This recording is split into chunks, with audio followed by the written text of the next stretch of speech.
Hello there. The government's flagship deal with Rwanda is under threat again, as the Court of Appeal is now lined up to have a crack at deciding if it's lawful.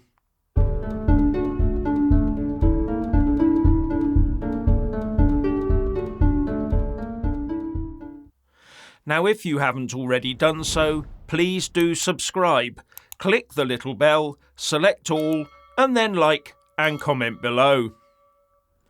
So the High Court has already deemed that the Rwanda deal is legit, although it has ordered that the Home Secretary reviews 8 individual cases where the decision had been made to send the new arrivals to Rwanda to be assessed there.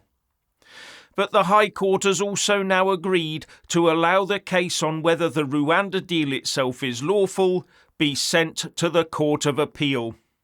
With the Independent reporting, the Court of Appeal will consider arguments, including whether the plan amounts to an unlawful penalty under the Refugee Convention, if asylum seekers are given fair opportunity to resist deportation, and whether commitments on their treatment made by the Rwandan government can be relied upon. Now, no date has been set for this hearing, and one supposes it won't be a short affair. But it will now only be contested by individual claimants and asylum aid. The PCS Union, Detention Action and Care for Calais have been found to have no standing to continue the case. Anyway, I don't remember these lawfare clowns getting all hot under the collar with the EU when Brussels set up its systems to send people to Niger and Rwanda. And Denmark has also been in talks with Rwanda. And Context.news reports that despite its criticism of Britain, the United Nations says the EU arrangement is reasonable because it protects migrants from torture, sexual violence and indefinite detention in Libya. Go figure. Now, if the Home Secretary Suella Braverman has her ducks in a row, the deal should survive its contact with the Court of Appeal. But the next step will inevitably be the Supreme Court. And if the open borders types get their way, it might end up in the European Court of Human Rights. And the taxpayer will no doubt be funding the whole thing as it stretches on and on. Now, here's a question from Dave. Hello, Jeff. My name's Dave Bashford. My question to you is our building of new nuclear power stations. Are they going to be for our benefit, or is everything that's generated going to be exported to France because our national grid cannot cope with any more electricity being put into it? Thanks a lot. Bye now. Well, Dave, a good question. Now, as I see it, the new nuclear power, however it's derived, whether it be by big traditional units or the smaller modular types, will primarily be used as base load power. It will be there for when the renewables aren't performing. So in one way, it's replacement energy to supersede coal, oil and gas. But at the same time, our electricity demand is ramping up, and one big part of that is the moves to electrify our transport system. Now, in London, there have been reports that some house building projects had to be shelved because the national grid won't be able to support the extra demand they would bring for many years.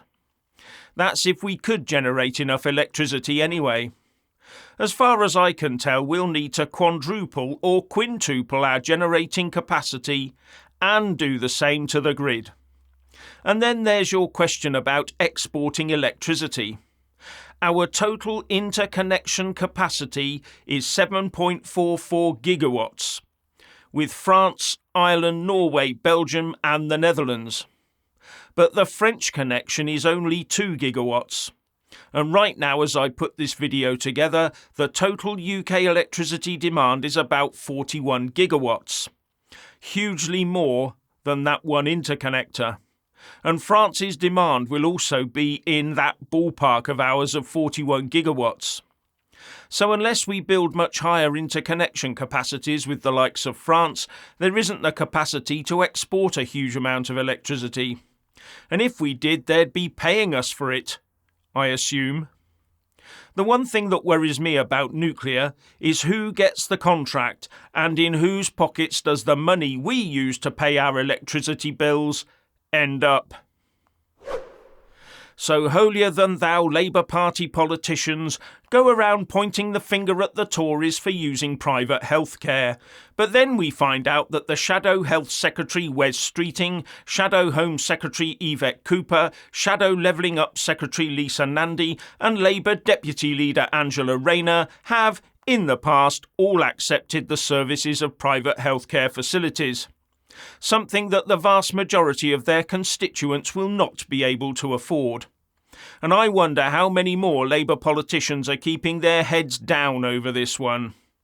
And no, going private does not free up NHS staff for other people, because when you go private, you buy in NHS staff to take you to the front of the queue.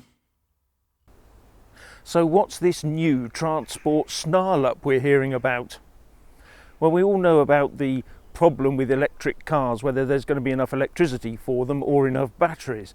But now we're hearing that there's going to be another massive snarl-up with the electric driverless cars. And why?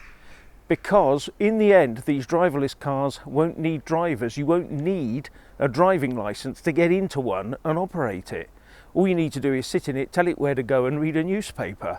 And that means loads more people will be getting into these things and driving around. All those people who had to give up driving because of their eyesight or had to give up driving because of their general health. They'll all now have one of these things, as will probably the teenagers of rich and wealthy parents.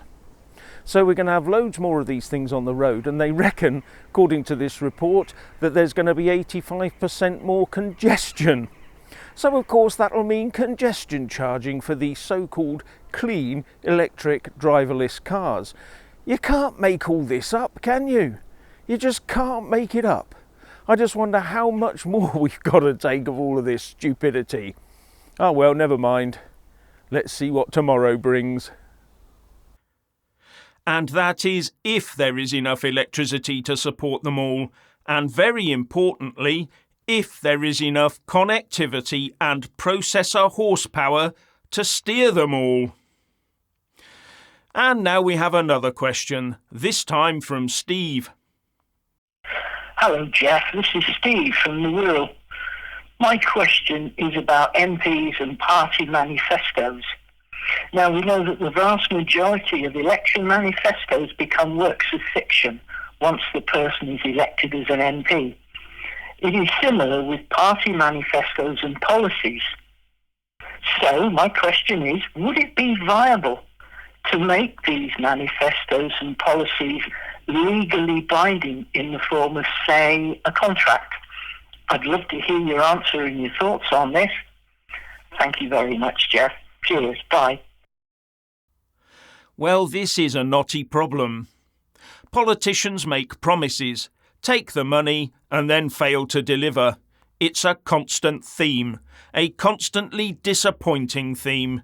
And they go about just before an election making promises in manifestos to get votes. But once they're in, it's 5 years on the gravy train and no one can hold them to account for the promises made until the next election takes place. So there is definitely a case for tightening this up. Now, when you go to the ballot box to elect an MP under the UK system, you vote for a person, not a party. And that causes problems when trying to hold parties accountable for manifestos. As an example, an MP crosses the floor today from the Tories to Labour, suddenly their manifesto has changed. And the system was originally designed to give us 5-year periods of stability. Anyway, the idea is, if they don't perform, you can change them in 5 years' time. But that's 5 years of time wasted.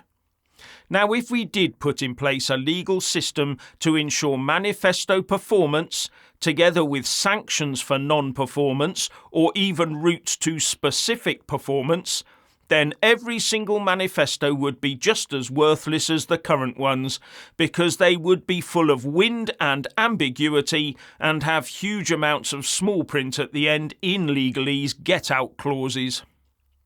In reality, I think the only way of dealing with this is a better informed electorate, and that takes a better press, and a tougher recall system where local voters can get rid of useless MPs.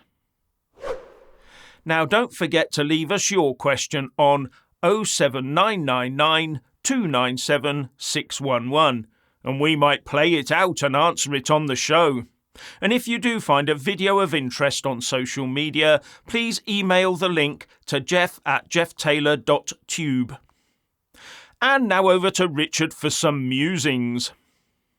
Have you noticed that during this cost of living crisis, we have one little ray of hope, and that is the price of filling our car is going down. And that's good, and thank goodness. But don't worry, Klaus Schwab is around the corner with a new reason for us to get frightened. Yes, we have the threat of a cyber attack, which will end our way of living. Oh, great. Yeah, keep piling it on, Klaus, as if we hadn't been damaged psychologically enough by the past 3 years. Of course, which was a golden opportunity to change things. Yeah. It's very difficult to not live in fear when we are controlled in such an incredible degree that if we were to step outside of society, we would instantly be unable to trade. We are now moving towards these new digital currencies. It's almost like a plan is coming together. Yeah, it does seem that way, doesn't it? Everything's so convenient. I mean, these people are meant to be accountable to us. I mean, Klaus Schwab, okay, granted, Klaus, you're not accountable to us. You're not elected by anybody, just like our Prime Minister. But you seem to have an awful lot of influence. I mean, our own king speaks out in the name of the organisation that you are head of. Yeah, our own king. God save the king. Okay. But anyway, enough of this maudling. I've got a funny story for you. And I'm going to tell you a light-hearted funny story of something that's just happened. I was with my best friend who popped over, and I was just thinking, okay, well, I've got to do a video today. And I had it all set up, and we decided we ended up down by a certain lake in Wales near where I live, and there was all these different cameramen everywhere. Oh my goodness, what are they doing here? So we asked, and they're all taking photos and said, have you seen it? I'm like, seen what? Have you seen it? Oh, what? The bird. Apparently there's this very rare bird that is in Wales right now. Okay? And I'm like, oh no, we haven't seen your bird. And anyway, we're walking along, and people keep coming up to us and saying, have you seen it? Have you seen the bird? In the end, we went, oh, you mean the bird? It didn't have a green stripe on its head, did it, by any chance? And like, oh, yes, it did. So, is that the one we ran over earlier, Neil? And they were like, oh my goodness. I mean, we must have played the same prank on about 4 or 5 different people. Okay, it's not a funny story, but I just wanted to share something light-hearted with you because it's a funny old cruel world. Listen, I'm just going to end this with a little bit of footage that I took earlier on my walk. We went up an Iron Age hill fort. Just some nice little footage of the Brecon Beacons for you. Why not? I'm spoiling you, aren't I?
And just one last thing, it's getting cold, so I do recommend if you have elderly neighbours or vulnerable neighbours, people who are disabled, go and check to see if they're okay.